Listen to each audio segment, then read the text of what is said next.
When the black card hit my face, its edge scraped against my cheekbone, stinging a little. The black card fell onto the carpet without making a sound. Ji-Yu Chengju stood across from me, wearing the navy blue robe I had just ironed yesterday, his voice as cold as ice water. "I'm getting married, don't come back." I looked down at the card, then up at him, behind him, through the floor-to-ceiling windows. The city's nightscape stretched out, with neon lights cutting cold, sharp lines across his profile through the glass. I didn't say a word, I just bent down and picked up the card. Its surface was covered in fine golden patterns, with a matte texture to the touch. This was Ji-Yu Chengju's supplementary card, with no spending limit, in the 3 years I had been with him. This was the first time he had given it to me in this way. "Okay," I said. My voice was so calm that even I was a little surprised. Ji-Yu Chengju frowned slightly. He was probably waiting for me to cry, to make a scene, to grab his sleeve like I used to and ask why, but all he got was that one word and the sight of my back as I turned and walked toward the walk-in closet. The walk-in closet was spacious, almost as large as the bedroom of an average apartment. His side was on the left, suits, shirts, and ties arranged meticulously by color and season. Mine was on the right, not many clothes, mostly simple dresses and knitwear. I pulled open the bottom drawer and took out a slightly worn beige suitcase. This suitcase has been with me for many years, and its wheels are no longer as smooth as they used to be. I started packing things into it: 3 sets of clothes for changing, 1 skincare set, a few books I often read, a photo frame with a picture of my sister and me inside, taken 7 years ago on the beach in Kenting,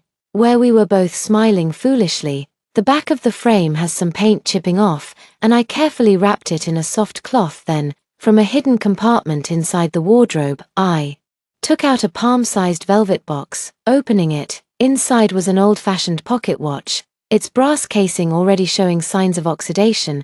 I held it in my palm, the metallic chill seeping through my skin. Ji-Yu Chengju doesn't know about this hidden compartment. He bought this villa, but I oversaw the decoration. When I told the designer I wanted a place to store some private little items in the dressing room, he gave me this suggestion. Thinking back now, it feels as if it was prepared for.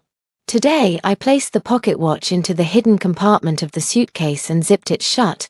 The whole process took about 15 minutes. When I dragged the suitcase out of the dressing room, Ji-Yu Chengju was still standing in the middle of the bedroom. He hadn't changed his posture, but his gaze followed me the entire time. The suitcase wheels made a muffled sound as they scraped against the carpet. As I passed by him, he suddenly reached out and grabbed my wrist. The force was so strong that a red ring immediately appeared on my skin. "You really don't care?" he asked. His voice carried a suppressed emotion, something like anger, or perhaps something else. I broke free from his grip.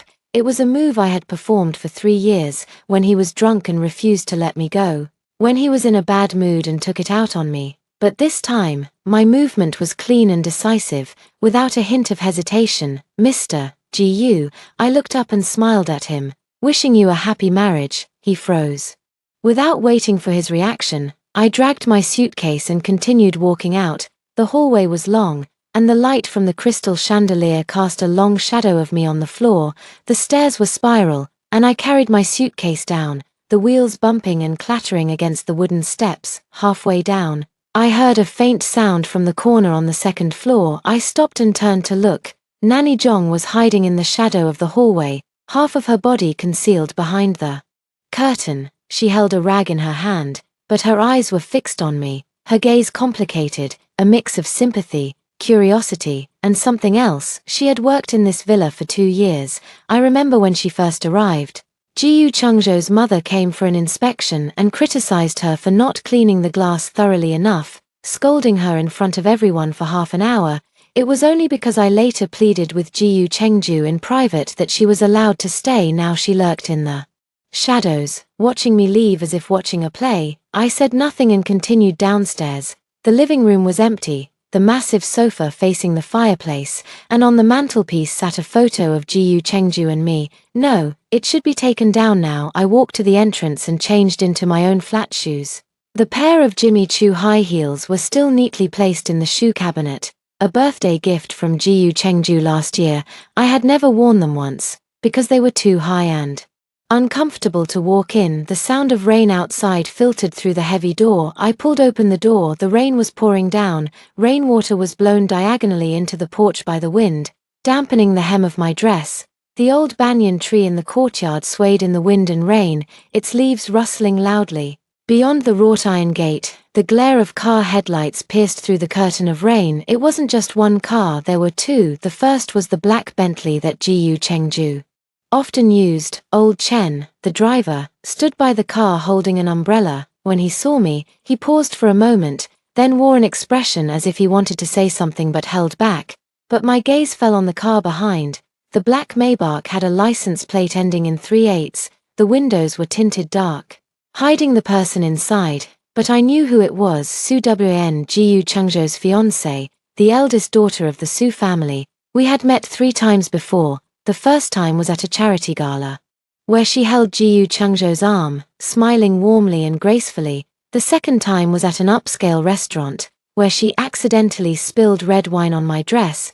The third time was just last week, when she came to the villa for a visit and asked Jiyu Chengju, right in front of me, if the curtains in the master bedroom should be changed to her favorite champagne color now. She had arrived early on this rainy night. When Jiyu Chengju told me to get lost, she sat in the car, waiting to inspect her trophy. Old Chen hesitated, then walked over and tried to hand me an umbrella. Miss Yang, it's pouring. How about I? No need, I cut him off, taking out my car keys from my bag. I have my own car. My car is a white Toyota, bought 5 years ago. Its paint already a bit dull. It sits in the carport beside the villa, looking as shabby as an ugly duckling that has strayed into a flock of swans next to Jiyu Chengzhou's luxury cars. But I like this car. I bought it with the salary from my first job. Without relying on anyone, I dragged my suitcase over, and the rain instantly soaked my hair and shoulders. As I opened the trunk and put the suitcase inside, I saw the light on in the second-floor bedroom window. Jiyu Chengju stood there, his figure faintly visible behind the curtain. He was watching. I closed the car door and sat in the driver's seat. The sound of the engine starting was faint against the rain. I reversed, turned, the wheels crunching over the wet gravel road. As I passed the Maybach, I stepped on the brake and rolled down the window. Rain immediately poured in. The rear window of the Maybach lowered halfway. Su Wan's face appeared behind the gap, her makeup impeccable, her hair perfectly in place. She looked at me, the corners of her mouth curving into a precisely measured smile. Miss Yang, take care on the road, she said, her voice cut through the sound of the rain. Sharp and piercing. I smiled too. You're too kind, Miss Su. By the way, the faucet in the master bathroom is leaking a bit. Make sure to get someone to fix it. Her smile froze for a moment. I didn't wait for her reaction. I rolled up the window and stepped on the gas. The white Toyota plunged into the curtain of rain. In the rearview mirror, the villa I had lived in for 3 years grew smaller and smaller, until it finally disappeared around the corner. The windshield wipers swung frantically across the glass. I turned on the air conditioner, and warm air blew out, slowly drying my soaked clothes. The car radio was playing an old song, a female voice singing hoarsely, "When you say goodbye, don't look back." I hummed along for a moment, then reached out and turned it off. Silence was good, only the sound of rain and the steady hum of the engine. After driving for about 20 minutes, I stopped at a traffic light. Beside me was a convenience store, its sign glowing warmly in the rainy night. An ad for Odin was plastered on the glass window, with steaming hot vapor blurring across the image. Suddenly, I felt hungry. Only then did I remember I hadn't eaten anything since noon. Jiyu Chengju came home early today and said he wanted to eat the braised pork I make. I spent the whole afternoon busy in the kitchen. The meat had just started simmering when he called me into the bedroom and tossed me that card. The braised pork should still be in the pot. It's probably dried up by now. The light turned green. I step on the gas and turn into the street on the right. I don't come to this area often, but I remember there's a 24-hour beef noodle shop ahead. My sister used to bring me here. The noodle shop is tiny, with only 6 tables. At this hour, there's just one middle-aged man eating noodles inside. He looks up when he sees me dragging my suitcase in, then lowers his head and continues eating. The boss was an elderly man with graying hair, reading a newspaper behind the counter. 1 bowl of beef noodles, extra spicy with extra pickled vegetables, I said, coming right up. I found a seat against the wall and sat down. placing my suitcase by my feet. The edges of the plastic menu on the table were already curled. I picked it up, flipped through it, then put it back down. The shop was very quiet, with only the sound of noodles boiling in the kitchen and the pitter-patter of rain outside. When the old man brought the noodles over, the steaming broth was topped with chili oil, the beef was cut thick, and pickled vegetables were piled on the side. I picked up my chopsticks, lowered my head, and took a bite. Spicy, hot, and salty. Tears welled up instantly. I blinked hard a few times, forcing back the tears, and continued eating. 1 bite, 2 bites. The steam from the noodle soup made my cheeks feel hot. I ate slowly, deliberately, as if it were the last meal of my life. Halfway through the meal, my phone rang. It was Jiyu Chengju. I stared at the name flashing on the screen for about 10 seconds, then silenced it and placed the phone face down on the table. The ringing stopped after a while. It rang again. This time it was Jiang Shosho, my former best friend. 3 months ago, she tearfully told me that her father's business had failed and she urgently needed 3 million yuan to tide things over. I lent it to her using the allowance Jiyu Chengju gave me the day after I transferred the money. I saw her in the mall arm in arm with Su Wn, the two of them laughing and chatting while picking out jewelry. I also muted myself. The noodles were finished and the soup was drained clean. I pulled out a tissue to wipe my mouth, took 200 yuan from my wallet, and placed it on the table. Boss, check, please. The old man walked over, glanced at the banknote, and said, "Here's your 80 change. Keep the change," I said, standing up and pulling my suitcase along. The old man paused for a moment, then nodded, "Thank you.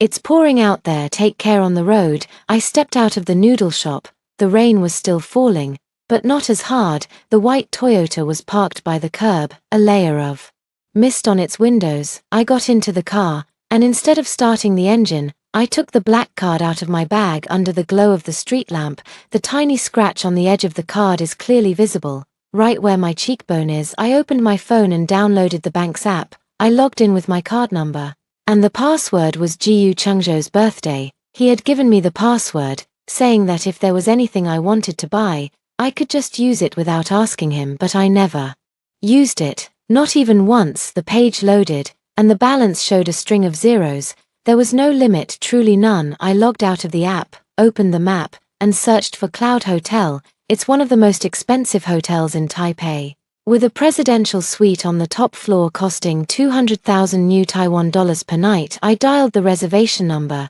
"Hello, Cloud Hotel Reservations. I'd like a presidential suite for 1 week, starting tonight," I said. "Certainly. May I have your name and method of payment?" "My surname is Yang. I'll pay by credit card." I recited the card number over the phone. There was silence on the other end for a few seconds, and then I heard the sound of typing on a keyboard. "Hello, MS. Yang, your reservation has been confirmed. What time do you expect to arrive?" "In about an hour." "Okay, we'll get it ready for you." I hung up the phone and started the car. The windshield wipers began to swing again, wiping away the water streaks on the glass over and over. The neon lights on both sides of the street reflected fragmented shadows on the wet road. While waiting at the red light, I rolled down the window, letting the cold wind carrying raindrops blow in. The wind carried the scent of soil and the smell of bento from the convenience store in the distance. The green light came on. I stepped on the gas, and the white Toyota drove into the night. In the rearview mirror, the neon sign of the beef noodle shop grew smaller and smaller, eventually becoming a blurry dot of light before disappearing around the turn. My phone vibrated again. This time it was a text message from an unfamiliar number. "Miss Yang, this is Su Wn. I'd like to talk to you about something. Is tomorrow at 3 p.m. at the Regent Hotel coffee shop convenient?" I stared at that text message for about 5 seconds. Then I pressed the delete key. The car turned onto the elevated bridge, and the city's nightscape spread out on both sides. Taipei 101 stood in the distance, its spire lights flickering hazily through the rain and mist. I suddenly remembered the night 3 years ago when I first met Jiyu Chengju. It was also in such a rain. The lobby of the Cloud Hotel was dizzyingly high. A crystal chandelier hung from the 30-meter-high dome, with thousands of Swarovski crystals refracting a cold light. The marble floor was so polished it could serve as a mirror. reflecting the suits and gowns that moved through it. When I dragged that half-worn suitcase inside, a few bellboys exchanged glances. They recognized the suitcase, or rather, they recognized the kind of shabbiness so out of place here. One of the young doormen hesitated for a moment before stepping forward. Just before he could speak, I pulled the black card from my bag, the presidential suite, reserved by Miss Yang. The bellboy's expression changed instantly. He took the card, ran his fingertip over the golden logo on it to confirm it wasn't a forgery, then bowed even lower. Miss Yang, this way, please, I'll take your luggage. I let go, watching him pick up the suitcase. His movement visibly paused due to its weight. The suitcase was so light it hardly seemed like the luggage of someone staying a week in the presidential suite. The front desk was to the right of the elevator lobby, with an entire wall covered in gold. The female manager in a dark blue uniform was on the phone. Seeing me approach, she hung up and flashed a professional smile. Miss Yang, welcome to Cloud Hotel. As she spoke, her eyes quickly swept over me, my soaked dress, the mud-stained flats, and the hair plastered to my cheeks by the rain. Your room is ready on the 58th floor, offering a panoramic view of downtown Taipei. Would you like me to introduce the suite amenities? No need. I placed the black card on the marble counter. First, charge me for a week's stay. The female manager picked up the card and swiped it through the POS machine. The device let out a soft hum as the receipt slowly printed out. She tore it off and handed it to me for my signature. When I took it, I saw the amount in the payment column, 1,400,000. 1 week in the presidential suite. I wrote Yang Xiao neatly in the signature column. The female manager took the slip, her gaze lingering on the signature for a second before turning to the computer screen. Miss Yang, the system shows that the owner of this card is Jiyu Chengju. I cut in. Is there a problem? She immediately shook her head. No, of course not. It's just that, according to regulations, we need to confirm the cardholder's authorization. The card is in my hand, and I know the password. I looked at her. Isn't that enough? The female manager fell silent. Behind her, another front desk clerk was sneaking glances this way, unconsciously doodling circles on a sticky note with her pen.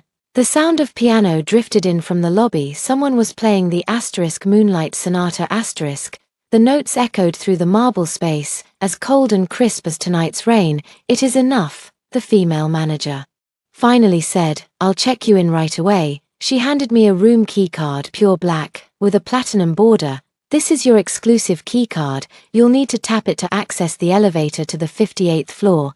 The suite comes with 24-hour butler service. Just press 0 to call. Also, there's a Starry Sky bar on the top floor of the hotel. Guests with the presidential suite key card can enjoy 1 complimentary drink. I see. I interrupted her and took the room card. As I turned around, I heard her murmur to someone next to her, check on Jiyu Chengzhou's marriage news.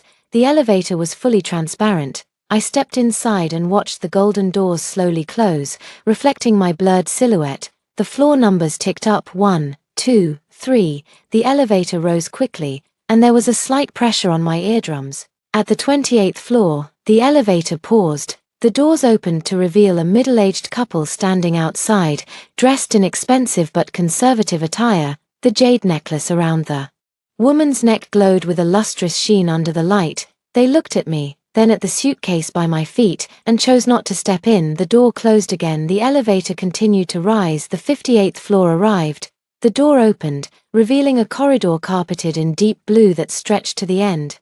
Abstract paintings hung on both sides of the corridor. I couldn't tell what they depicted, but the signatures were all familiar names. Room 5808 was at the very end of the corridor. I swiped the card and opened the door. The first thing I smelled was the scent of fragrance, like a forest after rain mixed with cedarwood. The living room was extraordinarily large, with an entire wall of floor-to-ceiling windows offering an unobstructed view of Taipei's night sky. Taipei 101 stood like a glowing needle piercing the night sky. The sofa was cream-colored leather, and on the coffee table were a welcome fruit platter and a fresh bouquet of lilies.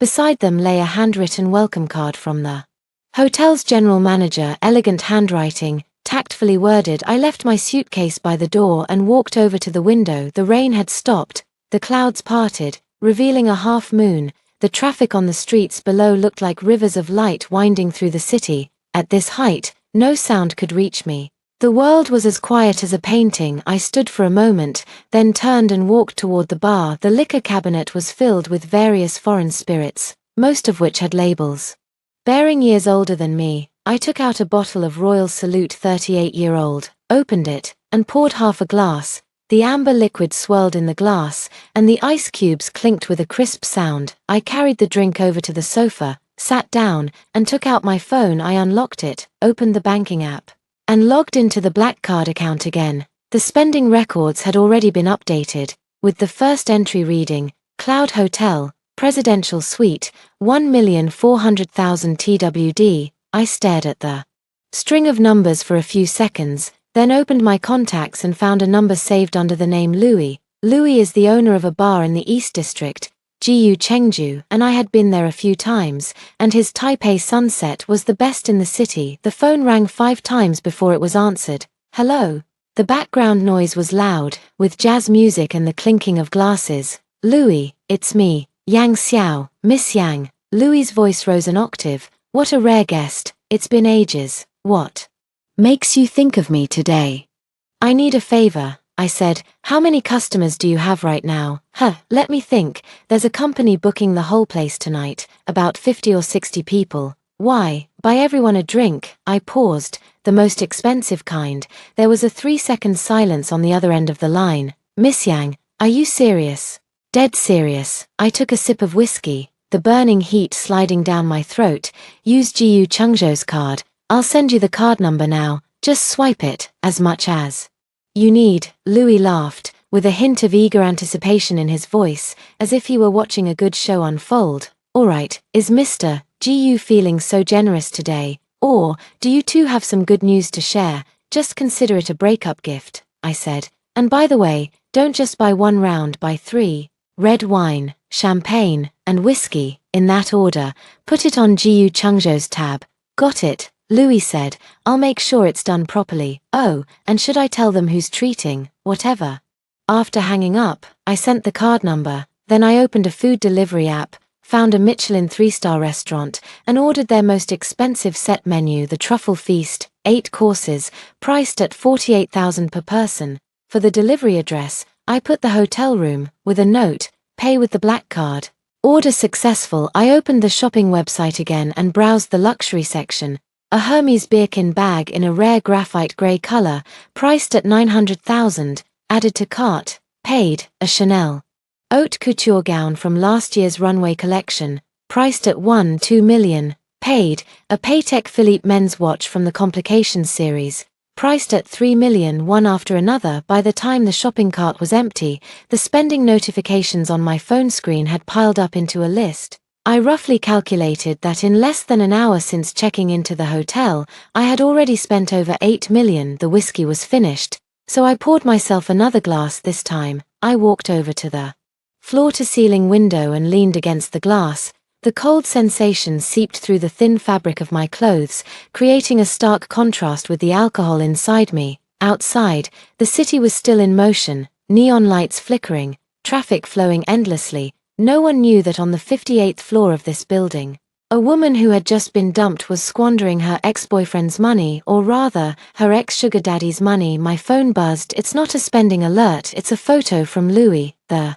bar is buzzing with noise, everyone holding up their glasses and cheering at the camera. In the corner of the photo, Louis gives a thumbs up, his mouth shaped like he's saying thanks, boss. I reply with a smiley face. Just as I'm about to put down my phone, it rings again. This time it was an unfamiliar number. But I knew who it was. Lin Chen, GU Chengzhou's special assistant. He had worked for GU Chengzhou for 8 years, was his most trusted person, and the go-to guy for handling all kinds of trouble. I answered it. Miss Yang. Lin Chen's voice was as steady and restrained as ever, betraying no emotion.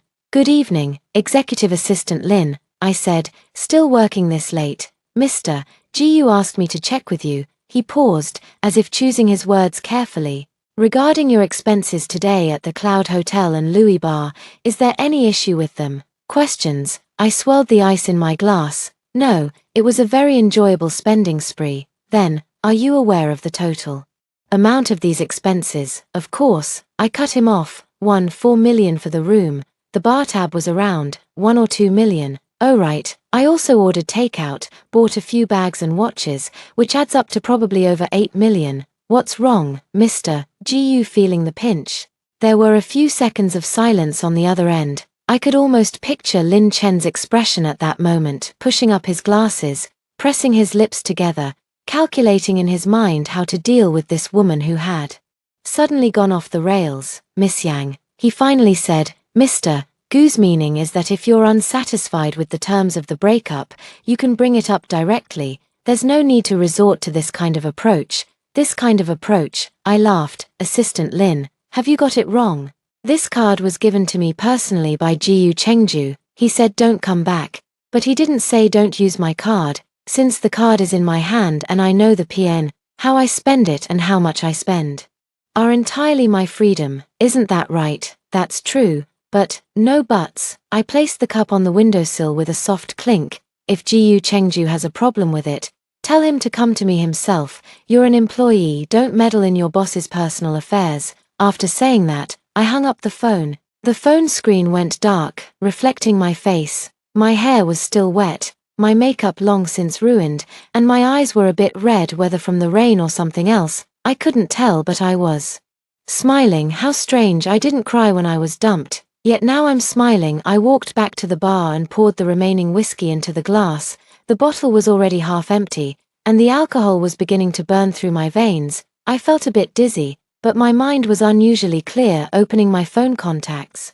I found a number I hadn't called in a long time, a private investigator named Chen. 3 years ago, when my sister got into trouble, I reached out to him, but his fee was too high. I couldn't afford it now. Things were different. The call connected quickly. Mr. Chen, this is Yang Xiao. Miss Yang. Detective Chen's voice carried a hint of surprise.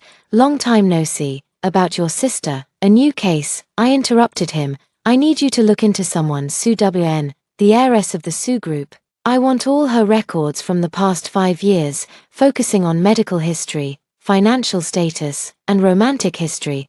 The sound of keyboard typing came from the other end of the line. Su Wan, Jiu Chengzhou's fiancé. Yes, Miss Yang, investigating someone like this is very risky, and the Su family's information security is extremely tight.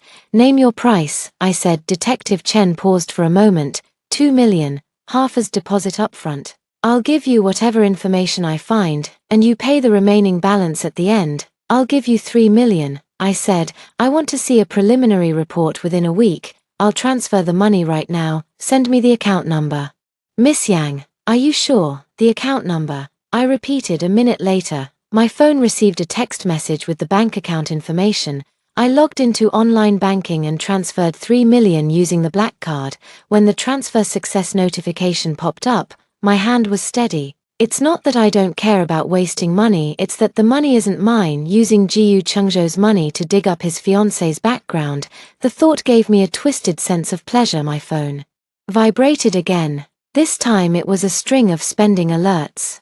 Rounds of drinks at the bar, takeout from a restaurant, luxury shopping records. The list was so long I had to swipe several times to see it all. The last one is the 3 million just transferred out. Total consumption today, 1187 million. I put down my phone, picked up my drink, and walked over to the sofa, sinking into the soft leather. The ceiling was high, and the chandelier's glow swayed before my eyes. The alcohol was finally taking effect, blurring my vision. A knock came from outside the door. I staggered to my feet and went to open the door. It was the hotel butler, a middle-aged man in a black suit, pushing a cart laden with delicate silver cloches. Miss Yang, your truffle feast. Wheel it in. He rolled the cart in, stopped it by the dining table, and lifted the cloches one by one. The rich aroma of black truffle immediately filled the air, mingling with the scent of butter and cream. The first course was truffle custard, served in a small porcelain bowl with gold leaf sprinkled on top. Would you like me to introduce the dishes to you? The butler asked. No need, just leave them. The butler nodded and stepped back to the door. Then please enjoy your meal. If you need anything, just press 0. I'm on call 24 hours. The door closed. I sat at the dining table, looking at the exquisite dishes spread before me. The aroma of truffles wafted through the air, but I had no appetite at all. In the end, I simply picked up my spoon and took a bite of the steamed egg. Custard, smooth, tender, the bold flavor of truffles dominated my entire mouth. It was delicious, but I couldn't bring myself to take a second bite. I put down my spoon and walked to the floor-to-ceiling window. The night had grown deeper, lights in the residential buildings far away were sparse.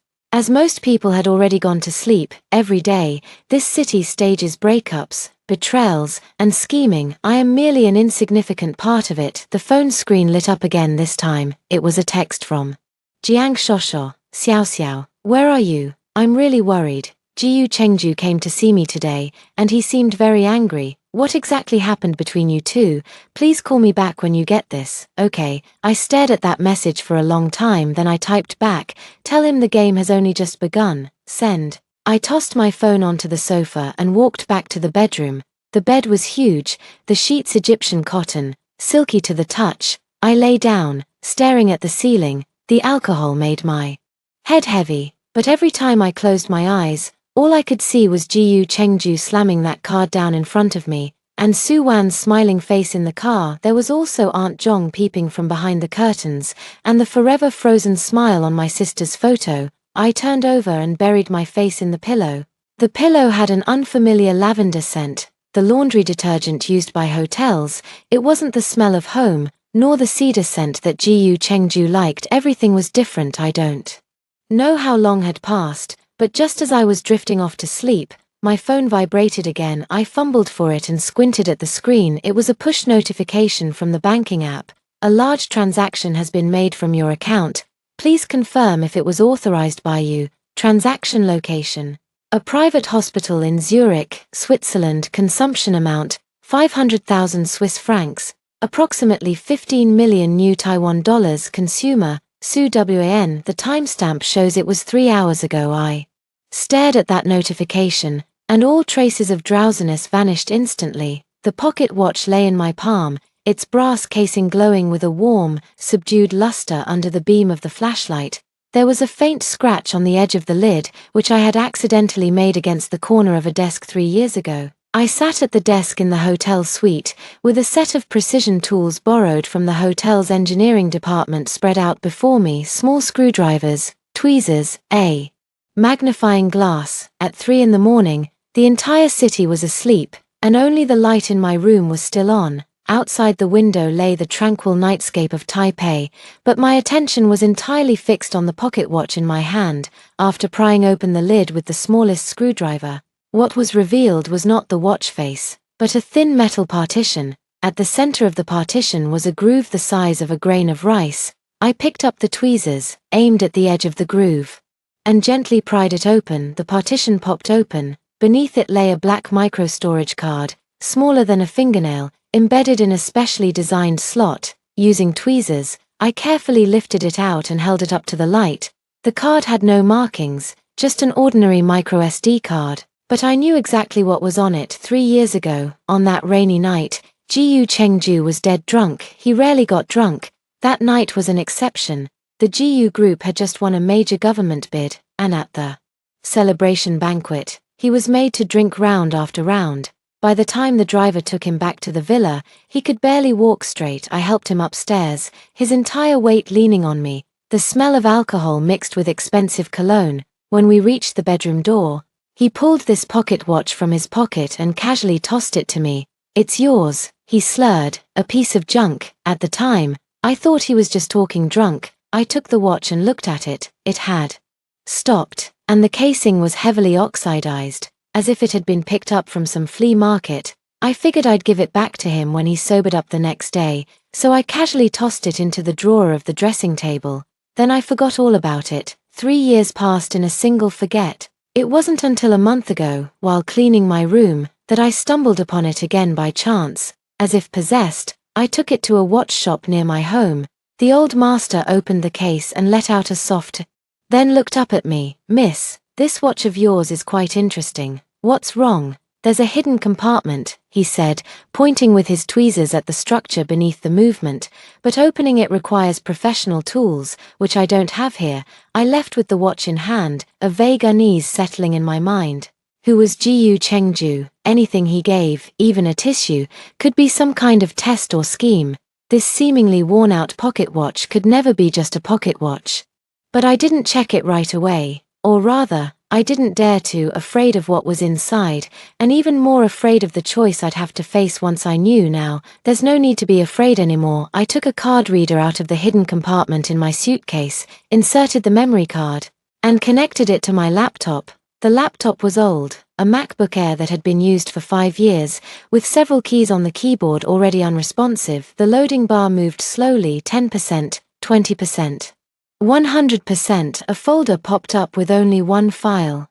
Its name a jumble of random characters. I double-clicked to open it, and it required a password. I tried Jiyu Chengju's birthday. It was wrong. I tried my birthday. It was wrong. I tried the date we first met. It was wrong. My fingers paused on the keyboard for a few seconds, and then I entered my sister's birthday. July the 14th, 1988. Password correct. The file is open. It's an Excel spreadsheet with dozens of sheets, densely packed with numbers and codes. I scroll the mouse, flipping through page after page. The first few sheets are normal financial statements, revenue, expenses, profits with staggering figures, but starting from the 6th sheet, the content changes: account codes, transfer dates, amounts, recipient codes. The numbers in the amount column were followed by different currency symbols: USD, EUR, CNY, HKD. The recipient codes were all abbreviations, which I couldn't understand, but I could guess roughly: politicians, officials, review committee members, grey fund transactions. All the illicit transaction records of the Jiyu Group over the past 3 years are right here. My palms began to sweat. Scroll further down. The last sheet records the government tender from 3 years ago, the one Jiyu Chengju celebrated the night he got drunk. The tender amount was 20 billion new Taiwan dollars, and Gu's winning bid was a full 3 billion lower than the second-place bidder. Below the table, there is a note: evaluation committee of 5 members, already communicated with, total cost 85 million new Taiwan dollars, paid in 3 installments. Receipts destroyed, but this digital file still remains. I stared at the screen, my mind racing. Why did Jiyu Chengju put this thing inside a pocket watch, and why did he casually throw it to me? Was it a test, a trap? Or was he also covering his own back? My phone suddenly vibrated, startling me so much I almost knocked over the computer. It's a number not saved in my contacts, but I recognize the last few digits. It's my father's secretary's personal cell phone. I answered it. Xiao Xiao. Secretary Wang's voice was as steady as ever. Still awake at this hour, Uncle Wang? I tried to keep my voice sounding normal. Is something the matter? Your father asked me to check with you. He paused. About Jiyu Chengju. Have you dealt with that matter? I was silent for a few seconds. We just broke up today. Well, I saw the news, Secretary Wang said. The Su family's daughter is having her engagement banquet next month. The invitations have already been sent out. I gripped my phone tightly. So, your father's meaning? Secretary Wang's voice dropped a little. 3 years ago, when you insisted on leaving with Jiyu Chengju, he gave you 2 choices: either come home, or bear the consequences yourself. Now the consequences are here. What will you choose? I looked at the alarming numbers on my computer screen. What if I choose to go home? Your father said the door at home has always been open for you. Secretary Wang's tone softened a bit. But there's a condition. What conditions? Bring back what you're supposed to bring. I understand. Father knew from the very beginning. He knew what kind of person Jiyu Chengju was, knew what the Jiyu family was doing, and might even have known about the existence of this pocket watch. He let me choose for myself, not out of indulgence, but as another form of test to see if I had the ability to protect myself, the resolve to fight back, and the worthiness to return home. Uncle Wang, I said, please tell my father that I've got the item. There was silence on the other end of the line for a few seconds, then I heard the rustling of paper, as if Secretary Wang was confirming something. Are you sure? He asked. Sure. I looked at the Excel file. All of the Jiyu Corporation's grey ledger entries from the past 3 years are in my hands. Is it encrypted? It's already decrypted. Good. There was a hint of approval in Secretary Wang's voice. When will you be back? I'll arrange a car to pick you up. No rush, I said. There are still some matters to take care of. Xiao Xiao, Secretary Wang's tone turned serious. Jiyu Chengju is no fool. You've taken something so important, he'll find out sooner or later. When that happens, he won't even be able to save himself. I cut him off. Uncle Wang, did you know Su Wn has a secret medical account in Switzerland? There was silence on the other end of the line again. This time, the silence lasted even longer. You found something? Secretary Wang finally asked. I just received a spending alert, I said. She swiped 15 million new Taiwan dollars today at a private hospital in Zurich. The detective I hired is already looking into it. I'll have a detailed report within a week. Secretary Wang sighed, the sound carrying a mix of emotions, concern, surprise, and perhaps a hint of pride. You're even faster than your father imagined, he said. All right, since you've made up your mind, the family will support you. If you need any resources, just let me know. Not for now, I said, closing the Excel file and pulling out the memory card, but there is one thing I need. What is it? All of the GU Group's publicly available financial statements from the past 3 years, as well as the public records of every government tender they've participated in. I said, the more detailed, the better. What do you need this for? For comparison. I placed the memory card back into the pocket watch's compartment and carefully closed the lid. I need to find out how much money is in this black ledger and which projects it was saved from. Secretary Wang understood. You want to solidify the chain of evidence. When I said those last 4 words, my voice was very calm, so calm that even I was a little surprised. The sound of keyboard typing came from the other end of the line. Secretary Wang was taking notes. Understood, he said. I'll send the documents to your email tomorrow morning. Also, your father asked me to remind you, Jiyu Zhendong, Jiyu Chengzhou's father, is not to be trifled with. He's been in the business world for 30 years and has more tricks up his sleeve than you can imagine. I know, I said. That's exactly why I need the family's support. Your father said. Secretary Wang's voice softened. This time, you're in charge. The family will only provide support and won't interfere with your decisions. Thank you. You're welcome. Secretary Wang paused. About your sister, your father has always felt guilty. If he had insisted she not work for the GU family back then, perhaps, Uncle Wang, I interrupted him. Let's not dwell on the past. Okay, Secretary Wang said, then get some rest early. I'll send you the materials once I've organized them. Also, I've arranged for 2 people to be near the hotel you're staying at. Safety first, After hanging up the phone, I sat in the chair for a long time without moving outside the window. The sky was beginning to lighten. A thread of grayish-white seeped through the edge of the deep blue night, then slowly spread. The city was waking up. The faint sound of early morning buses could be heard, and street cleaners had started sweeping the roads. A new day. I held the pocket watch in my hand, the metallic chill seeping through my skin. 3 years. This secret had lain beside me for 3 years, like a ticking time bomb, and I had been pretending it didn't exist. Now, I had torn it open. With my own hands, the computer screen dimmed, reflecting my pale face. Dark circles were heavy under my eyes. My hair was a mess, and my lips were chapped from dehydration. I looked terrible, but the eyes were bright, that kind of light she hadn't had for a long time. The light of knowing what she needed to do and having the ability to do it. I got up, walked to the floor-to-ceiling window, and pushed one side open. The morning air rushed in, damp and slightly cool. On the street below, a breakfast vendor was setting up a sunshade, white steam rising from the steaming baskets. An ordinary person's life.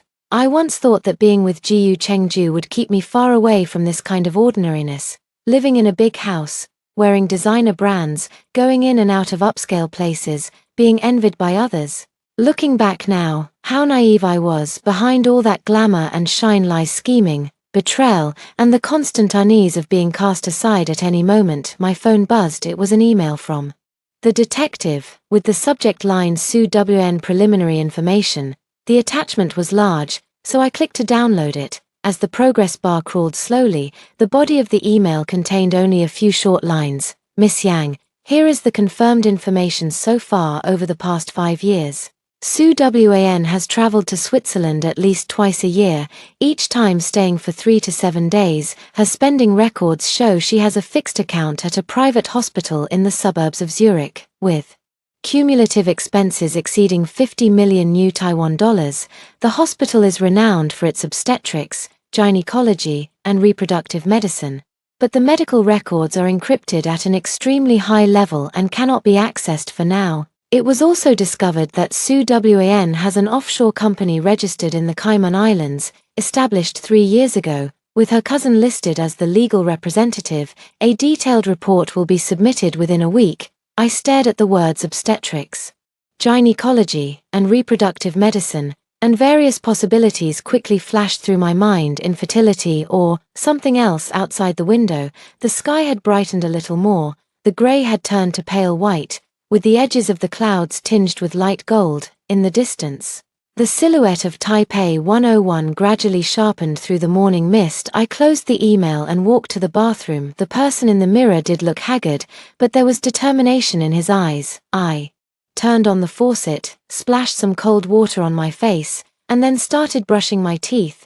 The hum of the electric toothbrush echoed in the quiet bathroom, monotonous and steady. Back at the desk, Secretary Wang's email had already arrived. The attachment contained over a dozen PDF files, each hundreds of pages long. I downloaded them and opened the first one, the GU Group's 2021 Annual Financial Report, dense with numbers, charts, and notes. I took a deep breath and started working. First, copy down the project numbers from the Black Ledger, then cross-reference them with the public financial reports, one by one. Which projects have public records, which don't? How much do the amounts in the public records differ from the actual expenditures in the Black Ledger? This task is so tedious it's maddening, but my hands are steady, and my eyes are sharp. The wind chime made a crisp sound as I pushed the door open. The inside was larger than I had imagined, with a ceiling at least 6 meters high, white walls, and track lighting casting precise beams onto every painting.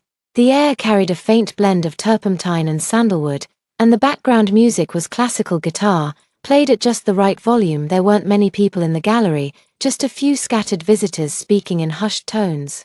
I stood at the entrance for a few seconds, letting my gaze sweep across the space, and then I saw Su Wan. She was standing in front of the farthest wall, looking at a massive oil painting. It depicted the sea, deep blue waves with foam shattering into countless white fragments. She was wearing a champagne-colored suit dress today, her hair elegantly pinned up, and the string of pearls around her neck glowed softly under the light. But the first thing I noticed was the ring on her left ring finger, jadeite, cabochon, full green, with such rich translucency it seemed ready to drip. The setting was platinum, inlaid with small diamonds. Even from over 10 meters away, I recognized it. It was the GU family heirloom, left by GU Chengzhou's grandmother, passed down only to the GU family's daughter-in-law. Su Wan was wearing it. In this public setting, I walked over, my high heels clicking steadily against the marble floor. She heard the sound, turned around, and upon seeing me, flashed a perfect smile. "Miss Yang," she said in a gentle voice, "what a coincidence." Coincidence. I glanced behind her at the label beneath the seascape painting, Renoir, *Morning by the Sea*. 1892, not for sale. "Miss Su, do you also like Renoir?" I asked. "I like it." She turned back to look at the painting, her profile elegantly defined. "This painting reminds me of when I was a child and my father took me to Kenting to see the ocean. The water was so blue back then, not like now." She didn't finish the sentence, but her meaning was clear. GU Chengzhou once told me that Su Wan's father, a former Director General of the Environmental Protection Administration, had dedicated himself to marine conservation after retirement. "Indeed," I said, "everything has changed now." Su Wan turned her head, her gaze falling on my hand, where I was unconsciously toying with the black card. The black surface of the card reflected tiny glimmers of light under the lamp. "Miss Yang, here to buy paintings today?" she asked, with a hint of subtle probing in her tone. "Just browsing." I put the card back into my bag. "And Miss Su, you're already wearing the GU family heirloom, so the wedding date is set, isn't it?" Her smile deepened slightly as she raised her left hand, letting the jade catch the light. "The 15th of next month. I wanted to tell you sooner, but Chengzhou said he was afraid it might upset you." "Why would it?" I smiled too. "Mr. GU paid me well enough. I have nothing to be upset about." Su Wan's expression froze for a moment. She probably hadn't expected me to be so direct, nor had she anticipated that I would define our 3-year relationship as a transaction. Right in front of her, but soon, she regained her composure. Miss Yang, it's good that you see it that way. Actually, I've always been grateful to you for taking such good care of Chengju over these past 3 years. His stomach is weak and is always working overtime thanks to you. You're too kind, Miss Su. I interrupted her. I was just doing a job for the money. The air fell silent for a few seconds. A middle-aged couple walked by, glanced at us with curiosity, and then moved on. The background music changed to another piece, still classical guitar, but with a lighter tune. Su Wn took a deep breath, as if about to say something, but just then, the gallery owner walked over. The owner, surnamed Chen, was in his 50s, dressed in a Chinese-style long gown and wearing gold-rimmed glasses.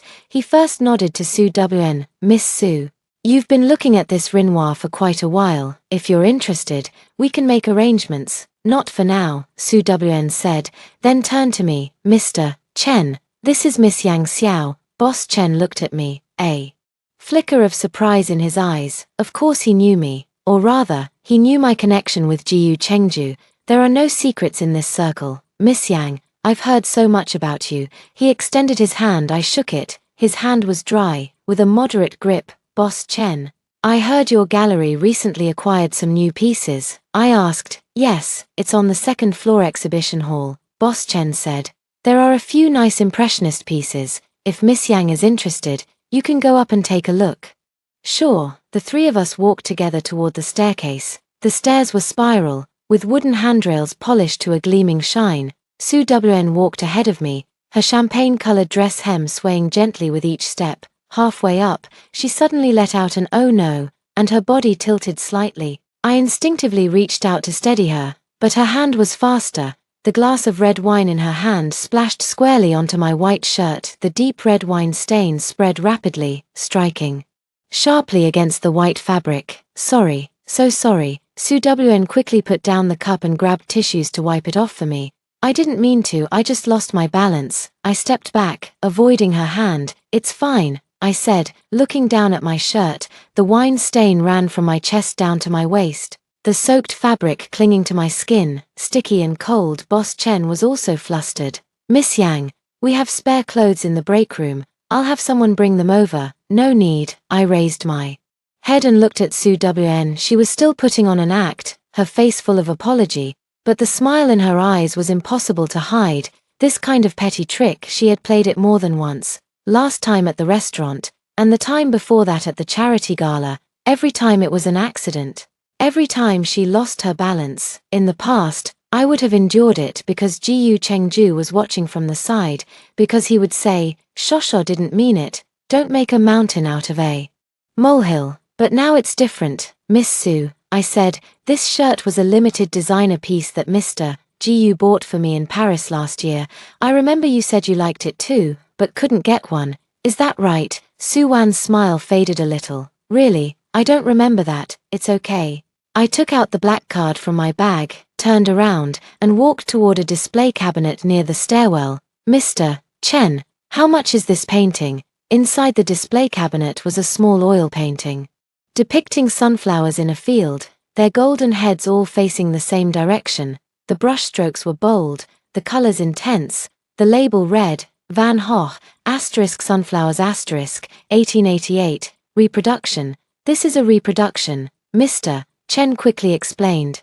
The original is in the Van Gogh Museum in Amsterdam and is not for sale. We had French experts replicate it using the original dimensions and pigments, mainly for educational display purposes. I asked how much it costs. I repeated. Boss Chen paused for a moment. 1.2 million. I nodded and handed him the black card. I'll take it, Miss Yang. Boss Chen looked at the card, then at me. Are you sure? Absolutely sure, I said. Swipe the card now. Wrap it up now. I'm taking it with me. Boss Chen took the card, his hand trembling slightly. He trotted to the front desk to get the POS machine, and by the time he returned, fine sweat had broken out on his forehead. Swipe the card, enter the PIN, print the receipt, as I signed my name.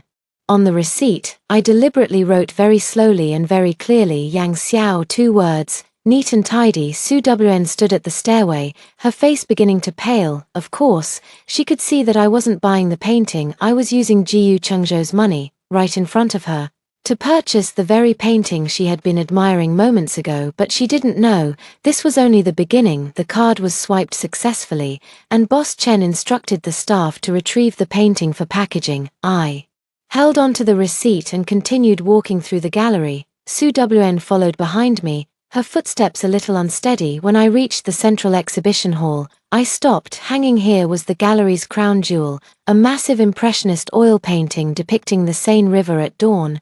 The river shimmered with a pale purple mist, and distant buildings appeared faintly in the haze. The label read, Monet, Morning Mist on the Seine, 1897, original. The price tag below, 23 million. This painting, I turned to ask Boss Chen, is it also not for sale? Boss Chen's Adam's apple bobbed. In principle, yes, but if you're truly interested, I can get in touch with the collector. No need to contact them, I said. I want it now. Swipe the card. The entire gallery fell silent. Even the background music seemed to lower a notch.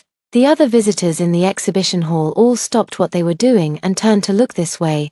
The staff also paused their work, their eyes darting back and forth between me and Su Wn. Su Wn finally couldn't hold it in any longer. Yang Xiao, have you lost your mind? 23 million for a painting, what's wrong? I looked at her. Do you think it's not worth it? Miss Su, it's not about whether it's worth it or not. Her voice rose. But she immediately realized her lapse in composure and lowered it again.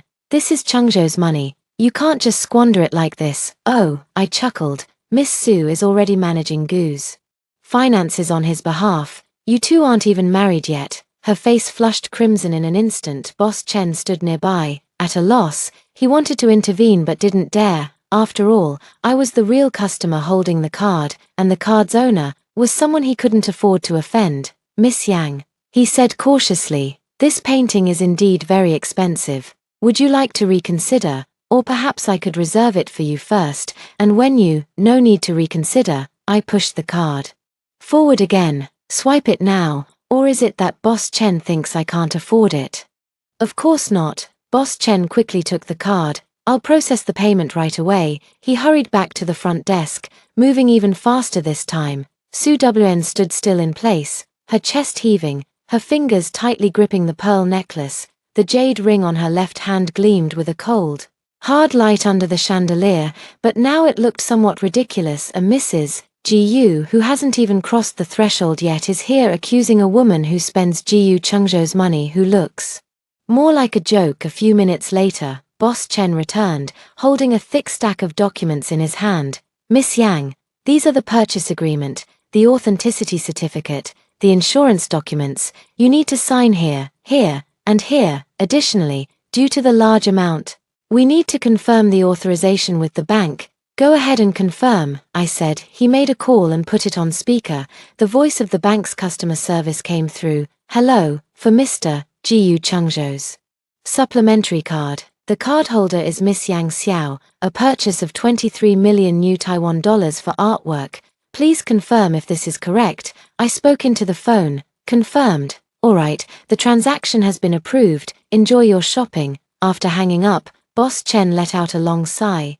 He watched me sign the documents, his hands still trembling slightly. When I reached the last file, my pen paused for a moment. Miss Yang, Boss Chen asked. Add a note, I said, then wrote in the blank space of the agreement. Jiyu Chengzhou gifts to Yang Xiao, September the 5th, 2024.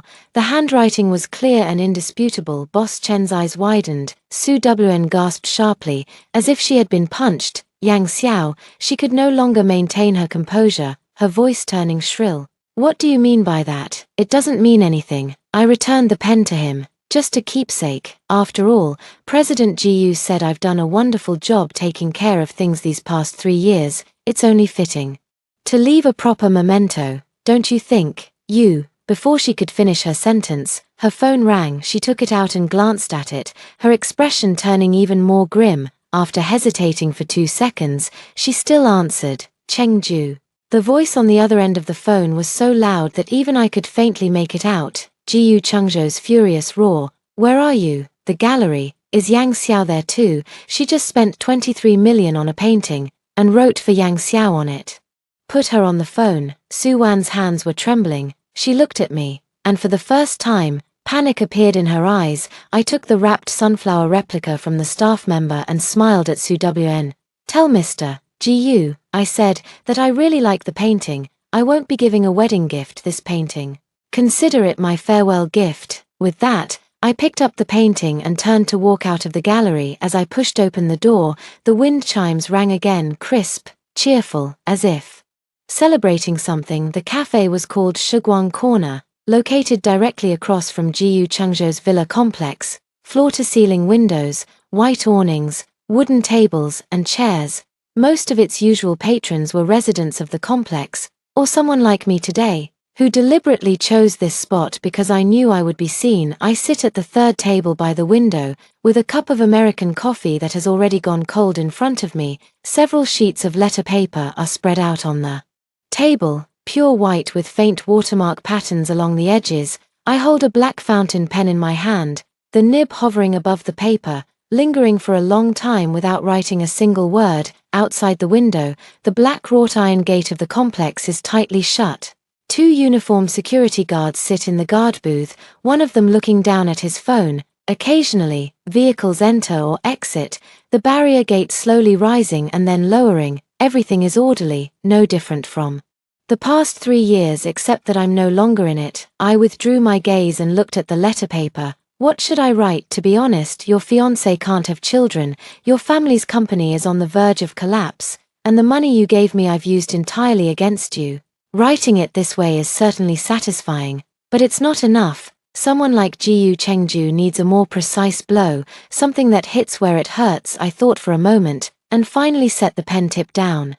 Chengzhou, I wrote, my handwriting steady. By the time you read this letter, I will have already left Taipei. I paused here. Leave Taipei? No, not yet, but letting him think I had gone would only make him more anxious. I continued writing. These past 3 years, thank you for the house you gave me, the card, and everything. Although in the end you chose Su Wan, I don't blame you. She comes from a good family, has a high level of education, and is more suited to be Mrs. Gu. With every sentence I wrote, I sneered inwardly. Yet the words on the page remained gentle, like those of a woman truly heartbroken but still pretending to be magnanimous. There's something I've never told you. I started a new line, pressing the pen a little harder. I'm pregnant. When I wrote those 3 words, my hand was steady. A car drove by outside, the faint sound of tires rolling over the pavement reaching my ears.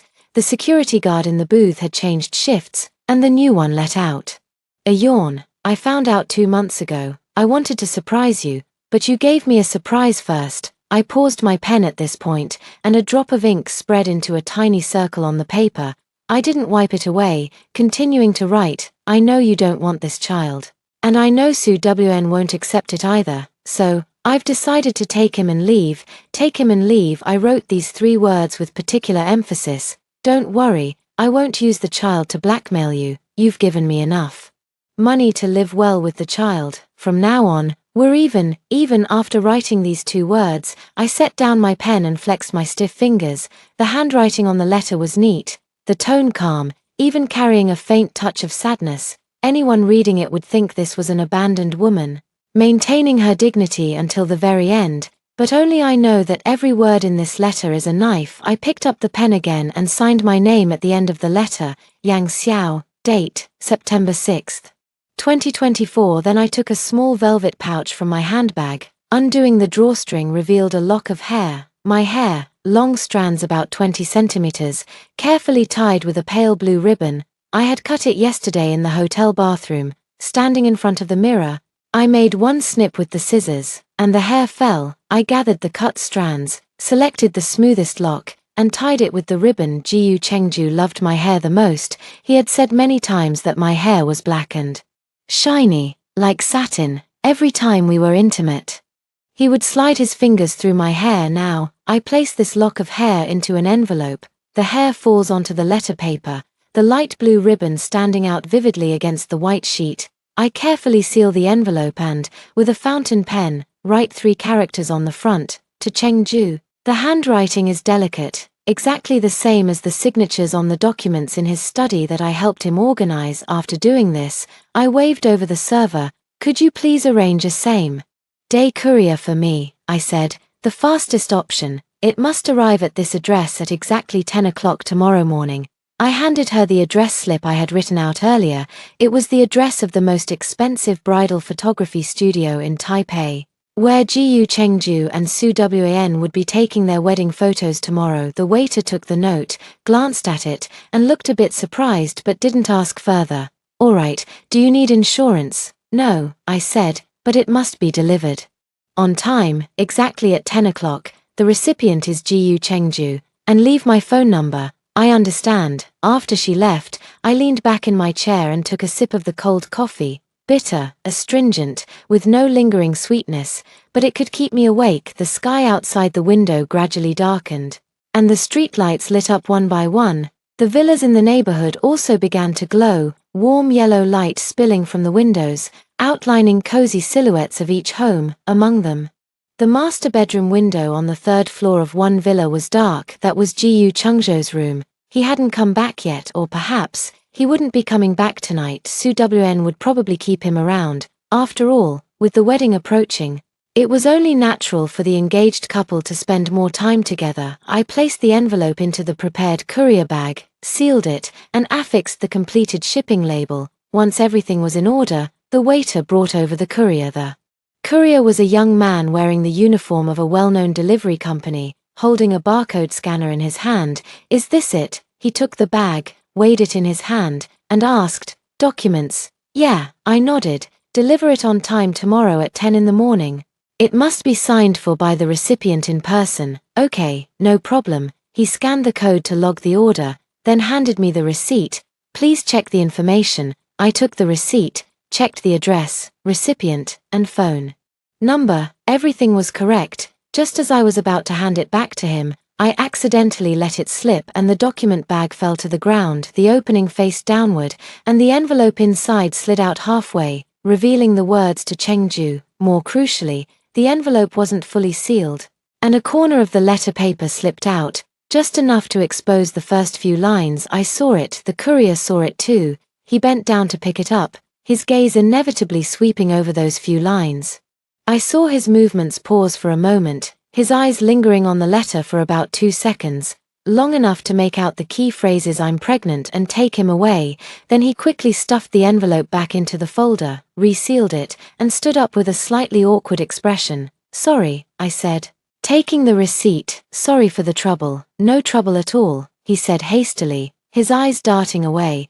I'll be off now. I'll make sure to deliver it on time tomorrow. He practically fled the cafe. I watched him push open the door, get on his electric scooter, and disappear around the street corner. Then I picked up my coffee cup and downed the remaining cold coffee in one gulp. All right, the seed has been planted. The courier saw the letter's contents. Would he tell anyone? Not necessarily. But he now knows, and that's enough. In this digital age, even a seemingly insignificant courier can become a link in the chain of information dissemination. What's more, my choice of this delivery company was no accident. The regional manager is the son of one of my father's former subordinates. With just a little reminder, this news will reach the right ears in the shortest possible time. I paid the bill and left the cafe. As I pushed open the glass door, the evening breeze hit my face, carrying the coolness of early autumn. The streets were bustling with traffic, taillights tracing red streaks through the air. I didn't head straight back to the hotel. Instead, I walked slowly along the sidewalk, passing by a mother and baby store. I stopped. In the window display were tiny clothes, baby bottles, and toys, all bathed in soft lighting so warm it made me want to cry. I stood in front of the shop window for a long time, so long that the shop assistant noticed me, pushed the door open, and asked, "Miss, would you like to come in and take a look?" I shook my head. "No, thank you." As I turned to leave, I gently touched my lower abdomen, flat, firm. Nothing. The more he believes, the stronger his reaction will be. At the street corner, I hailed a taxi. The driver was a middle-aged man listening to the radio, which was broadcasting international news.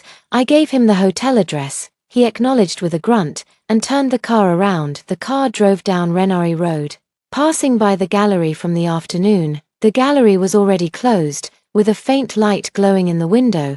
The Monet painting was still in its original spot, but a small tag had been added.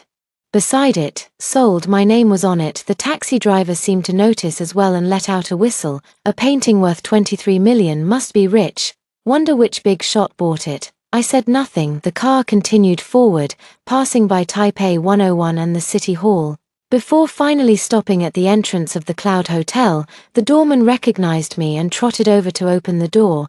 "Good evening, Miss Yang." I nodded and walked into the lobby. The female manager at the front desk saw me and immediately stood up. "Miss Yang, there's a package for you, delivered this afternoon."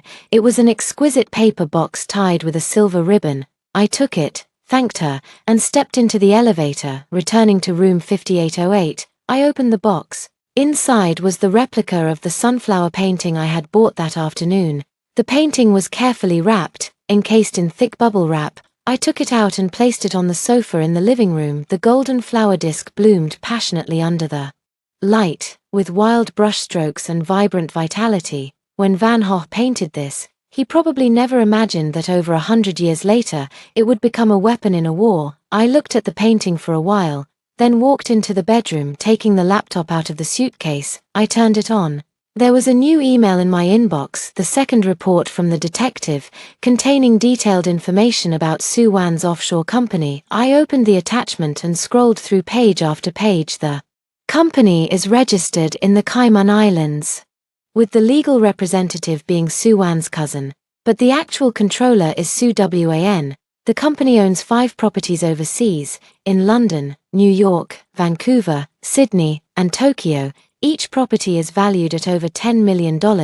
Where did the money come from? Attached to the report were several blurry screenshots of transfer records, showing the source of funds as Su Group Overseas Business Department. However, the specific projects were unclear, and the amounts were substantial. I noted down this information and closed the email. Then I opened another folder containing the public materials of the GU Group sent by Secretary Wang. I had already cross-referenced them with the black accounts and compiled a preliminary comparison table. Which projects had inflated budgets? Which funds had unclear destinations? Which public relations expenses were outrageously high, item by item, clear as an anatomy diagram under a scalpel? I worked until 2 in the morning when I finally saved the document. I named the file Settlement. I shut down the computer and walked to the floor-to-ceiling window. The city was already asleep, with only a few scattered windows still lit. On the distant highway, the headlights of trucks moved like flowing fireflies. Tomorrow at 10 o'clock tomorrow morning, the letter will be delivered. How will GU Chengdu react? How will Su Wan react? How will the GU family handle this sudden grandson? I don't know, but I know the game has begun, and this time, I will not lose. At 17 Bahnhofstrasse, Zurich, stands a 5-story white building covered in ivy. There is no signage at the entrance, only a house number. But I know what this place is: Switzerland's most exclusive private maternity hospital, accepting only appointments, no walk-ins. With a client confidentiality that even Swiss banks envy, the computer screen displays the third report sent by the detective. This time, it's not an email but an encrypted link that requires 2-factor authentication to access. I entered the password, and the page loaded. The first page was the hospital's official introduction, in 3 languages: Chinese, English, and German, with elegant wording, emphasizing providing clients with absolutely private medical services. The second page listed the fees, which were outrageously high, with a single consultation costing 5,000 Swiss francs, routine checkups starting at 10,000, and surgery or treatment billed separately starting from the third page. The real content begins. Su Wan's medical records, from March 2019 to August 2024, span 5.5 years, totaling 11 visits. Each stay lasted between 3 to 7 days, with expenses ranging from 300,000 to 1.5 million Swiss francs. However, the reason for visit column is uniformly filled with routine gynecological examination. A routine checkup requires flying to Switzerland twice a year, and costs hundreds of thousands or even millions. Yeah, right. I scrolled down with my mouse. The attachments included a few blurry photos of some archive room inside the hospital, where a figure in a white coat was flipping through file folders. Below the photos was a note, provided by an insider, taken on August the 20th, 2024. Further down were scanned copies of several documents, German, with a lot of specialized terminology. I opened the translation software and dragged the file in. While waiting for the translation to process, I got up, walked to the bar, and poured myself a glass of ice water. At 3 in the morning, the hotel suite was so quiet I could hear my own heartbeat. The translation results came out. First document, medical summary, patient, Sue WAN, pseudonym, age, 31, date of visit, June 2022, diagnosis, uterine fibroids, multiple, surgery recommended. Second document, surgical consent form, date, July 2022, type of surgery, total hysterectomy, signature line, Sue WAN, English signature. The third document, a post-surgery follow-up report, date, January 2023, conclusion, recovery was good, with no complications, but permanent loss of fertility. I stared at that last line for a long time. Permanent loss of fertility. Sue WN, Ji-Yu Chungjo's fiancée and the eldest daughter of the Sue family, who is set to have a grand wedding next month, had her uterus removed 3 years ago. Then what was she doing flying to Switzerland every year? Follow-up checkups. But do follow-ups need to be this frequent? Do they cost this much? I continued scrolling down. There are several more documents after that, which are medical records from the past 2 years. April 2023, endocrine regulation, October 2023, hormone replacement therapy, March 2024, assisted reproductive consultation, assisted reproduction, a person without a uterus, seeking assisted reproduction. Several possibilities flashed through my mind. Surrogacy. But surrogacy is illegal in Switzerland. Egg freezing. But could she still retrieve eggs? The medical records didn't specify whether her ovaries had been preserved. My phone buzzed. It was a message from my father's secretary. I've found information from Switzerland. Sue WN owns an apartment in Zurich, registered under her offshore company. I've sent the address to your email. Additionally, the insider at the hospital is willing to provide more information, for a price of $500,000. I replied, give it to him. The condition is that he must sign a non-disclosure agreement and bring out the original documents. Understood. Putting down my phone, I sat back down in front of the computer. The glow of the screen seemed a bit harsh in the darkness. I dimmed the brightness and opened another folder, the public financial reports of the GU Group sent by Secretary Wang, cross-referencing with the Black Ledger. I had already identified 17 problematic projects. The total amount of inflated figures exceeded 8 billion new Taiwan dollars. The largest single case involved a government bidding project from 3 years ago, where 12 billion was falsely reported. 2 billion. How many routine checkups could Sue WN get in Switzerland with that? I let out a cold laugh. A faint rumble of thunder came from outside the window. It was about to rain. That's how autumn in Taipei is. Changing in an instant, I got up and walked to the window, watching the clouds pile up in the distance, lightning flickering among them. My phone rang again. This time it was Ji-Yu Chengju. He had changed his number, but I recognized the last few digits, the backup number for his private phone, known to very few. I stared at the name flashing on the screen, counted to 10, and only then answered, Yang Xiao. His voice sounded exhausted, with suppressed anger. Where are you, President Ji-Yu? I said. Is there something urgent this late? Cut the crap, he interrupted me. What did you do at the gallery today? 23 million. And you wrote gifted by Ji-Yu Chengju to Yang Xiao. Do you have any idea that Sue WAN is crying here with me right now? I know, I said. Otherwise, why would I have written it? A sound of something shattering came from the other end of the phone, likely a cup or a vase. Ji-Yu Chengzhou's breathing grew heavy. Yang Xiao, I'm warning you, don't test my limits. I gave you that card so you could leave peacefully, not so you could run wild everywhere. Run wild. I laughed. President Ji-Yu, are you mistaken? I was spending money legally. You gave me the card, you told me the password, and the bank authorized the transaction. What, are you backing out now? You, or perhaps, I interrupted, President Ji-Yu is too stingy with his money. It's only 23 million. Isn't that just a drop in the bucket for you? Or maybe, Miss Sue is upset, so you're upset too. Ji-Yu Chengju fell silent. I could almost picture his expression at that moment, gritting his teeth, veins bulging on his forehead, fingers clenched white. He had never been a patient man, let alone someone who could tolerate being provoked. Yang Xiao, he spoke. Again, his voice as cold as ice. Give the card back, now, immediately. What if I don't? Then don't blame me for being harsh, he said. You're at the Cloud Hotel, right, room 5808. Do you need me to send someone up to find you? I raised an eyebrow. It's not surprising that he knows where I live. With his resources, pulling up hotel check-in records is a breeze.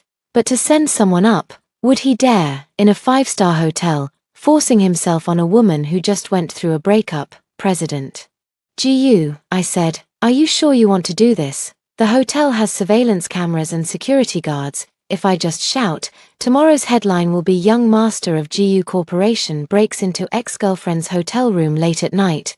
Do you still want to hold your wedding next month? Another stretch of silence followed. This silence lasted even longer. I could hear faint sobbing in the background. It was Su Wn. She was indeed with him. What exactly do you want? Ji-Yu Chengju finally asked. His voice tinged with a hint of helplessness. I don't want anything, I said. I'll keep using the card until I no longer wish to. How much I spend and how I spend it is my own freedom. If you, Mr. Ji-Yu, feel distressed, you can report the card lost. But before you do, remember to settle the service fees from the past 3 years. Is there anything else? I asked. If not, I'll hang up. I have plans for tomorrow. After saying that, I hung up the phone directly without waiting for his reaction. The phone screen went dark. Outside the window, it started to rain, with large raindrops pounding against the glass, crackling. In the distance, the lights of Taipei 101 blurred through the rain, dissolving into patches of glow. I walked back to the computer, and there was another new email in my inbox. It was from that insider at the Swiss hospital, with a large attachment. I downloaded it, unzipped it, and found over a dozen high-resolution scanned documents. In addition to what I had seen before, there were even more details. Su Wan's complete medical records, from her first visit in 2019 to the present, every test result, every treatment plan, every medication record, and, most importantly, a few photos. The photos were taken in some room inside the hospital, which looked like an archive room. A woman in a hospital gown was lying on the bed, her back to the camera, but the nameplate on the bedside table was clearly visible. WN Su Wn. The date on the photo is July 15th, 2022, the day of the surgery. I went through them one by one. There were pictures of her before she entered the operating room, of her lying in the recovery room after the surgery, and of her when she was discharged. The last one showed her sitting in a wheelchair, being pushed by a nurse to the hospital entrance, where she got into a black Mercedes. The license plate was from Zurich. I zoomed in on the photo and examined the Mercedes closely. The windows were tinted dark, so I couldn't see inside. But when the door opened, I could faintly make out the silhouette of someone in the back seat, a man in a suit, his profile looking somewhat familiar. But it wasn't Ji-Yu Chengju. I saved the photo and sent it to the detective. Look into this car and the people inside. The reply came quickly. Received. Also, there's been some activity on Ji-Yu Chengju's end. He just contacted an acquaintance at the bank to try to freeze the supplementary card, but the request was denied. The reason given was that the cardholder's spending was normal, with no suspicious transactions, so they had no right to unilaterally freeze it. I laughed. Of course it would be rejected. The authorization level of that card was adjusted by my father through connections. Unless Ji-Yu Chengju himself goes to the bank with his ID card and applies for a loss report in person, no one can touch it. And would he dare to go? If he did, how would he explain it? Say his ex-girlfriend spent too much, and he couldn't take it. Faces everything, especially for someone like Ji-Yu Chengju. I closed the email and opened another window. On the screen was the stock price chart of the Ji-Yu Group. After the market opened today, the stock price began to decline. Although the drop was not significant, it kept falling steadily. It closed down 2–3%. Discussions in the comment section had already begun. What's going on with the Ji-Yu family lately? Something feels off. I heard there have been changes at the top. Could there be internal issues? Next month, Ji Chungzhou's grand wedding. By all accounts, it should be good news. I stared at it for a moment, then closed the webpage. This was just the beginning. My phone vibrated again. This time, it was an unfamiliar number, but I answered, Miss Yang.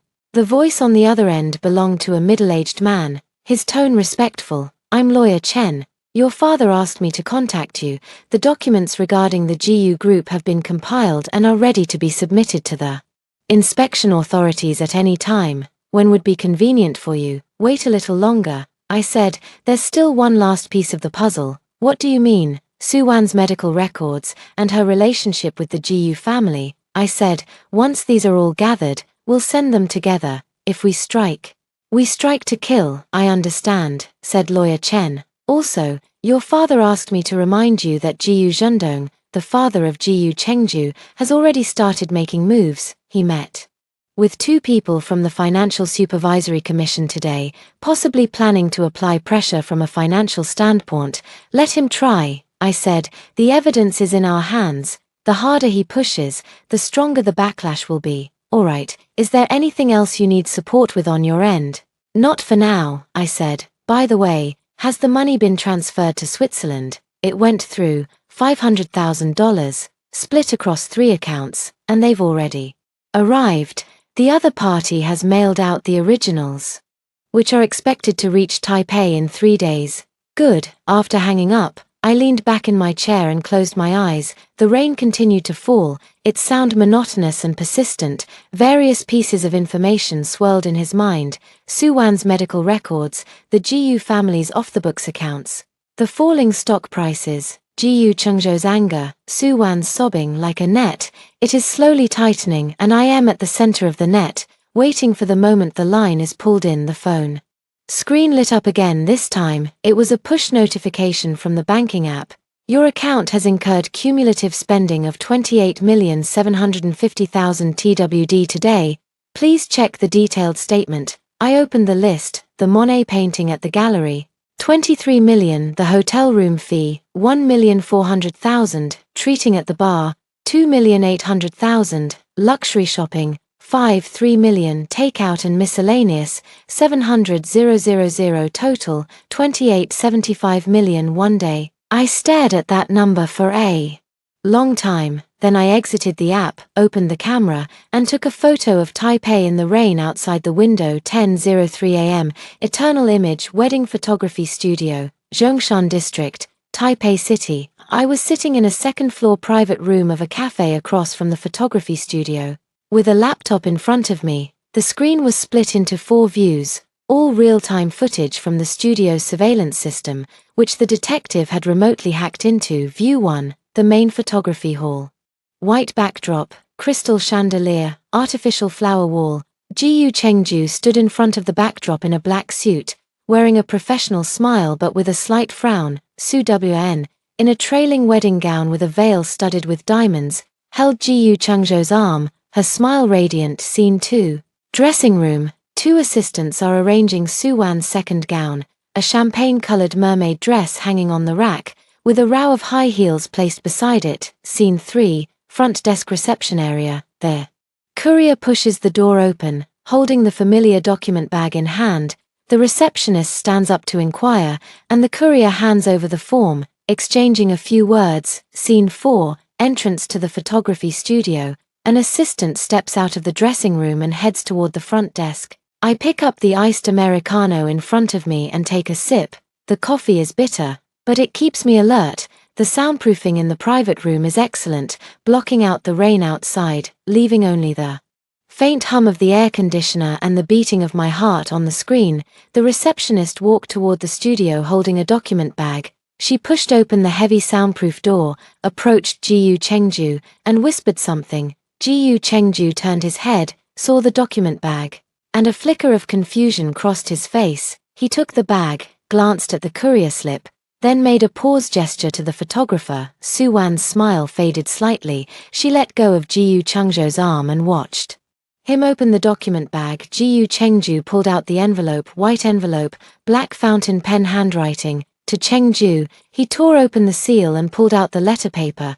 The moment he unfolded it, I zoomed in on shot 4, the camera angle directly facing his face. His expression shifted from confusion to surprise, then to shock, finally settling into a near-blank terror. I could even see his fingers trembling, the edges of the letter paper crumpled from his grip. Su Wn leaned into.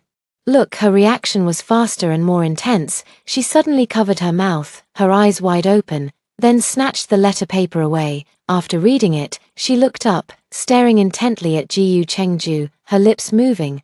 But no sound could be heard. Jiyu Chengzhou's lips were moving too. He was explaining, or rather, defending himself, but Su Wn wouldn't listen. She crumpled the letter paper into a ball and threw it hard at Jiyu Chengzhou's face.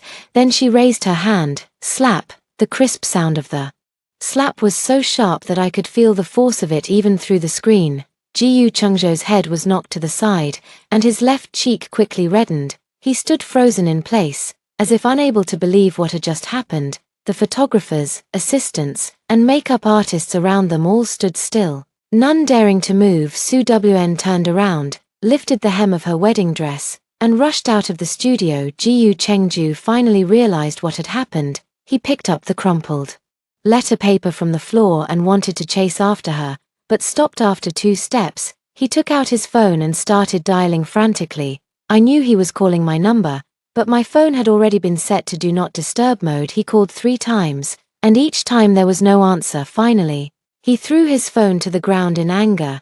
The sound of the screen shattering came through the surveillance microphone, harsh and muffled. He bent down, picked up the crumpled piece of paper again, and carefully unfolded and smoothed it out. He stared at the few lines of text for a long, long time. Then he raised his head and said something to the empty air. A lip-reading expert later told me that he said, "Yang Xiao, where the fuck are you?" Seeing this, I turned off the surveillance footage. That was enough. I leaned back in my chair and looked out the window. The rain was still falling, and a small crowd had gathered at the entrance of the photography studio. Su Wn, in her wedding dress, ran into the rain, hailed a taxi, and left. Jiyu Chengzhou's assistant rushed out, but the car was already far away. My phone vibrated. It was a push notification from Financial News. Breaking. Jiyu Group's stock price plummeted 7% at market open, suspected institutional sell-off. Company spokesperson states operations are normal, but market confidence is weak. I tapped on the detailed report. The article mentioned that several foreign brokerages had released bearish reports early this morning, questioning the Jiyu Group's financial health and the profitability of several major projects. Although no concrete evidence was cited, the wording was quite sharp. The comment section has exploded. I felt something was off a few days ago, and sure enough, it all blew up. Jiyu Chengju is getting married next month, and the stock price crashes right now. Isn't that too much of a coincidence? I heard the Su family is also pulling their investments. The marriage alliance between the 2 families might fall through. I turned off the news and opened another app, the stock trading platform. The screen showed my positions. Jiyu Group, short position, 5 times leverage, average entry price 85 yuan per share, current share price 73 yuan, floating profit, 23 million. Almost exactly enough to pay for that Monet painting. I smiled and exited the app. Just then, a new window popped up on my laptop. It was a live feed from The Detective, but this time it wasn't the photography studio, it was the headquarters of Jiyu Group. Reporters swarmed the entrance of the building, their cameras with long and short lenses pointed at the revolving door. Several security guards were trying to maintain order, but the crowd kept surging forward. Suddenly, the revolving door opened, and Jiyu Chengzhou's father, Jiyu Zhendong, stepped out. He was wearing a dark grey suit, his hair meticulously combed, but his face was ashen. The reporters immediately closed in, their microphones nearly poking into his face. "Chairman Jiyu, what's going on with the plummeting stock price? There are rumors that Jiyu Group has been falsifying its financial statements. Is this true? Your son was slapped in public by his fiancée at the wedding photoshoot today. Is this related to the company's crisis?" Jiyu Zhendong stopped in his tracks and faced the camera. He took a deep breath, striving to maintain his composure. Jiyu Group's operations are proceeding normally, and fluctuations in the stock price are a common market phenomenon. Regarding my son's personal matters, I have no comment, please. Do not believe rumors. After speaking, he slipped into a black Bentley under the protection of his bodyguards. As the car drove away, a journalist captured footage showing Jiyu Zhendong taking out his phone from the rear window, his expression twisted as he appeared to be shouting something. The video ends here. I closed my laptop, the door of the private room was knocked on, and the waiter pushed the door open. "Miss Yang, your lunch. Put it on the table." He brought over a simple meal, a sandwich and a salad. I didn't have much appetite, but I still picked up the sandwich and took a bite. Chicken, lettuce, tomato. The taste was quite ordinary. Halfway through the meal, my phone rang. This time, it wasn't a regular call, it was a video call request from a Swiss number. I wiped my hands and answered. A middle-aged man wearing gold-rimmed glasses appeared on the screen, with bookshelves and a desk in the background. He looked to be around 50, with graying hair and a serious expression. "Miss Yang," he said in English, "I am Hans Müller, the medical director of the Zurich clinic. We have received communication from your lawyer, Dr. Müller."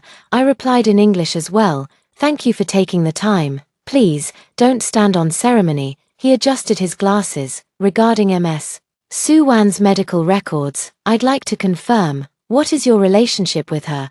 "I am the ex-girlfriend of her fiancé," I said bluntly. "She is now trying to marry into a family that places great importance on having children. I believe the other party has the right to know the truth." Dr. Müller was silent for a few seconds. "I understand, but medical records are protected by Swiss law. We cannot disclose them arbitrarily." "I understand," I said. "So I won't ask you to provide the original documents. I only need you to answer one question. Did Ms. Su Wan undergo a total hysterectomy 3 years ago, resulting in permanent loss of natural fertility?" On the other end of the screen, Dr. Müller's fingers tapped lightly on the desk. He was weighing his options, professional ethics, legal risks, and the pressure exerted by my father through his connections. "Miss Yang," he finally spoke, "if this question concerns the foundation of honesty in a marriage, then from an ethical standpoint, I believe the right to know outweighs the right to privacy. So the answer is, yes." Dr. Müller said clearly, "Ms. Su Wan underwent a total hysterectomy at our hospital on July 15, 2022. Postoperative pathology confirmed it was benign, but her fertility was permanently lost. All subsequent treatments she received were hormone replacement therapy and psychological counseling, unrelated to assisted reproduction, because she no longer had the physiological conditions for it. Is there documentation to prove it? We have complete surgical records, pathology reports, and postoperative follow-up files," Dr. Müller said, "if the judicial authorities make a formal request through official channels, we can cooperate." "I understand," I said. "Thank you, doctor." "You're welcome." He paused. "Also, regarding the offshore company and property you mentioned, I heard that Ms. Su Wan's apartment in Zurich has recently been listed for sale. The asking price is 20% below market value, requiring cash payment and completion within 3 months. I raised an eyebrow. "When did this happen?" "Yesterday," Dr. Müller said. "One of my patients, who works as a real estate agent, told me." She said the seller was in a hurry, as if in urgent need of money. In urgent need of money, the Su family is not short on money, nor is Su Wan personally, unless she needs a sum of cash that cannot be obtained through legitimate channels in the short term. "Thank you for the information," I said. "It's very helpful to us." After ending the video call, I immediately sent a message to the detective. "Check the listing status of that apartment in Zurich, as well as all of Su Wan's recent financial transactions." The reply came quickly, "I'm looking into it." Also, after leaving the photography studio, Jiyu Chengju went straight back to the company. But he didn't go into his office. Instead, he stayed in the underground parking lot for half an hour, then drove toward Yongming Mountain. Yongming Mountain, the Jiyu family's ancestral home, is located there. Jiyu Zhendong usually lives in the city, but the ancestral home has always been maintained, especially when Jiyu Chengzhou's grandmother was still alive and resided there. After the old lady passed away 3 years ago, the house was left vacant, with only the servants coming by periodically to clean. What was he doing there? I glanced at the time, 1:30 p.m. The rain had lightened a bit, but the sky remained overcast. I packed up my things, paid the bill, and left the cafe. On the drive back to the hotel, The radio was broadcasting financial news. The host reported in an urgent tone about the continuous decline in GU's stock price. While waiting at the red light, I checked my phone. The stock price had already dropped to 70 yuan. The floating profit on my short position had expanded to 30 million yuan. The light turned green. I pressed the accelerator, and the white Toyota merged into the flow of traffic. The windshield wipers swayed rhythmically, wiping away the streaks of water on the glass.